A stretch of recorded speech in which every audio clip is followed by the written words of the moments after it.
Tatu fila ile nei so fo le no fa malanga le yo le tua alo maia o le tala mai Samoa. E mo tu tatu tala e lua ni fala bela lo fa solo i su e mara matanga du wengo leo le na fano mama i ma wa so i fua po olo ni alo toto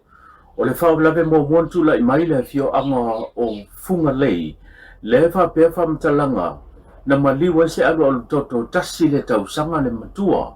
isu enga le matanga luenga leo i le nei taimi wata ua se sui le pulenga le matanga luenga leo e whapea e na o le tina matua ma le ado toto tasil tau sanga le matua sai le fale i le taimi na tula i mai le fala lave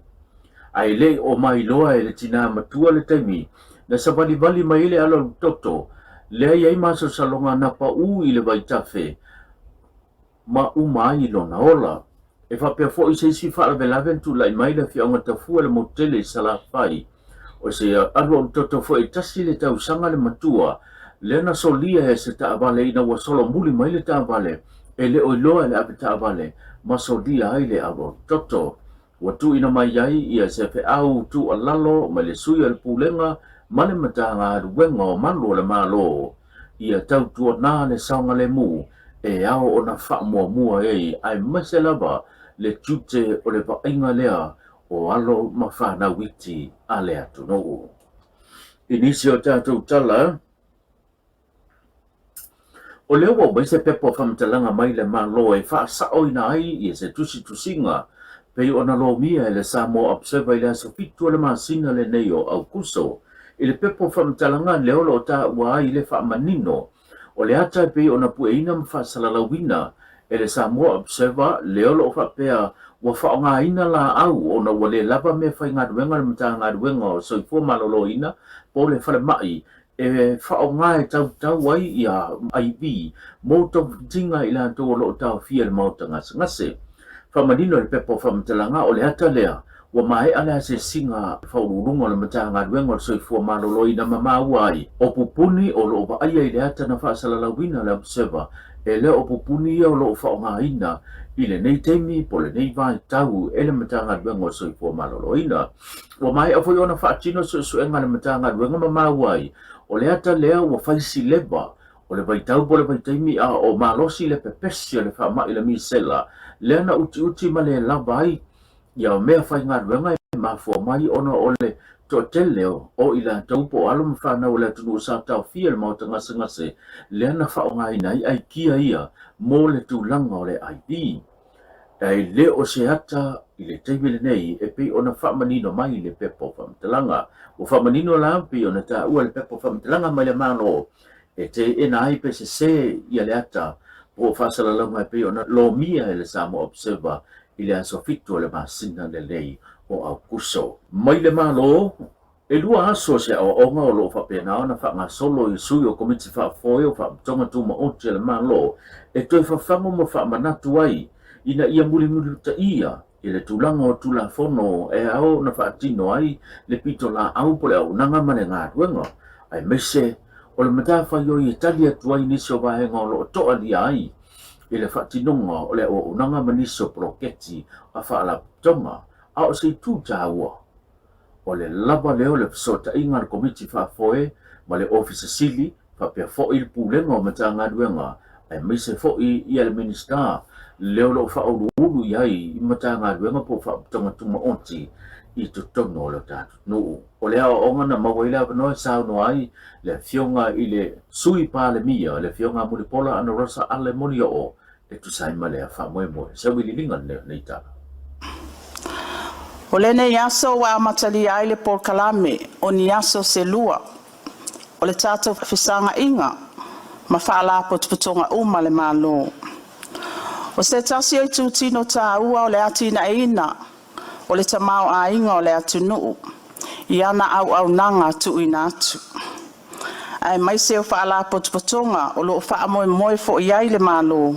i ana tupe maua, Efeso soani, i le toe whaatatawina o ana ati na etitele. O le nei lava asa wa whaapitoa, moni a wa onga, e whaalawi loa i fo iso o tanga o tātou whaala potpotonga. Ma le fola wa o te tele o fuafuanga le malo. O lo whaatonu folau e le tātou mtanga luenga o tupe. Ai le ngata i lea, o whaala potpotonga o se tūtino tele lea o le tātou vaenga maoti o pūlenga ma au nanga le malo po le public administration sector. Ai mai se isi vaenga maoti e peio ati na i tele, a oaonga soifua malo loina maisi. O le komisio ngā luenga, o loo taimua le tātou public administration sector, ma o le asau noa i whaamanino so o tanga, o loo iai ana whainga whaavai au te tele, i pūlenga ma au nanga le malo, e au fiai ma whaala potpotonga.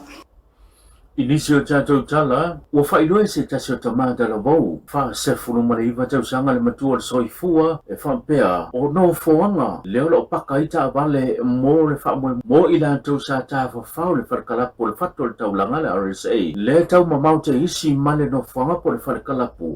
o lo iai whaapita au leo lo tūlai mai ai. E le finangalo le tamata la no luma o le mea po e ata pita iane na ia whailoa, o lana ta avale sa paka, i le whai unga le vai aso i luma o le whale o loa e veni.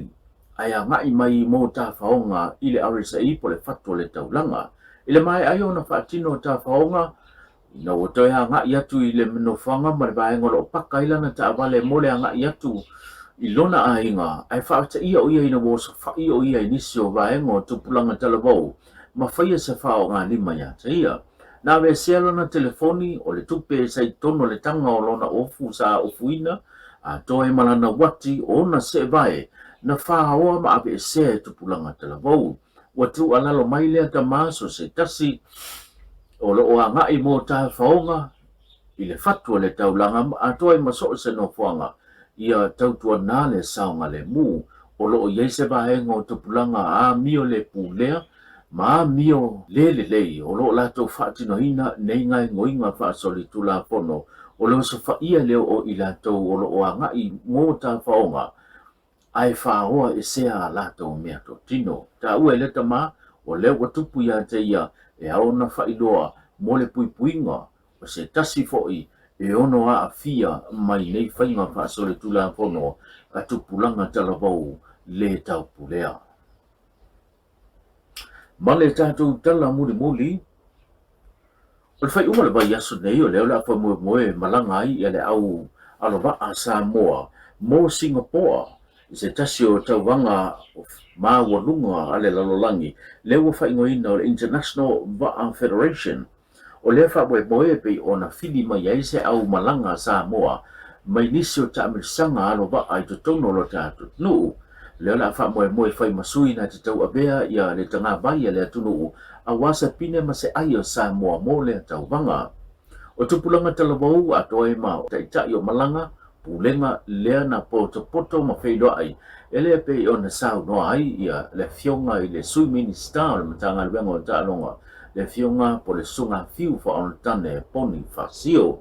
O le tua lalo ia tau tua nā le avanoa ia whaonga ina ma le te tau, finau ma le malosi tausini o ma le mantaalia a wase manuia ma se ai mo Samoa malana tāpua inga. Tātou whilo i le aso tai mo se isi whapoponga wha soifoia.